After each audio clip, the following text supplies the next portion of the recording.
she was describing how she had run the New York City Marathon. Hmm. Like she'd never done a marathon before. It's a big, task to take on. Right. And she was telling me, so she was in Seattle, flew to New York. It's a big deal to have to go to New York City and, get signed up and get there in the morning, all the way out to Staten Island to cross the bridge because it goes into all 5 boroughs. And if you haven't run a marathon before, even if you're a runner, because I've been a runner, when I did a half marathon the first time, it's physically very taxing. Oh my and she wasn't in her 20s. She was probably early 40s, I think, if I was guessing.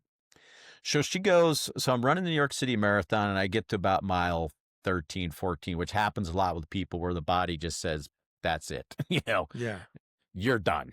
You're energy-wise, whatever. And she says, and I think she was divorced herself. I don't know how. I just knew that. That's at what, 13 miles? Yes, I get that halfway. I get that at 13 feet. So I know I can totally relate. I need to sit down. Yeah. Need a snack.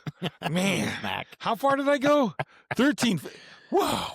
So I forget exactly. It was somewhere in that mid range, but she really wanted to finish it, So she says, as soon as she stopped, like the thought about that, like, I really want to finish, this Italian guy out of nowhere just came up and was walking next to her with the accent and the whole thing, She goes, oh, yeah. And we just started walking and we were talking about life. And, after like a couple miles, we were singing songs together and then we were holding hands, so, and they made it all the way to mile 26 in Central Park. Oh my God. So if she had bailed out at mile 10, because I've watched the New York City Marathon before, I don't think she was even in Manhattan. She still might have been in Brooklyn or Queens at that point, because it covers all 5 boroughs. Yeah.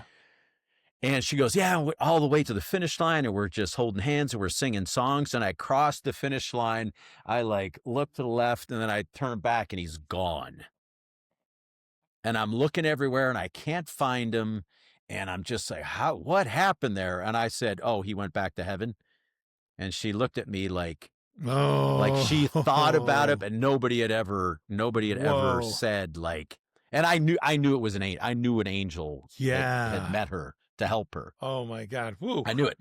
I was on a trip. I was in, awesome. This was South Africa when I was there 3 years ago. And I went down. This is another angel story from somebody else I met. So I do a wine tour one day, and this Dutch younger couple sits next to me, because I'm out, you're looking at the thing and they're doing the wine tastings. They said, oh, and Dutch speak English very well. So they sat next to me and we were just talking for a while. And then he was like, yeah, I'm a runner. And I actually did a run. He flew to Ethiopia to do a marathon, and because the Ethiopians and the Kenyans are known to be the best runners. Yeah, they always win. Yeah, I forget if he was in Kenya or Ethiopia, but it's not the story here. So he's running, and it's almost the same story again. He gets halfway, and his body just shuts down.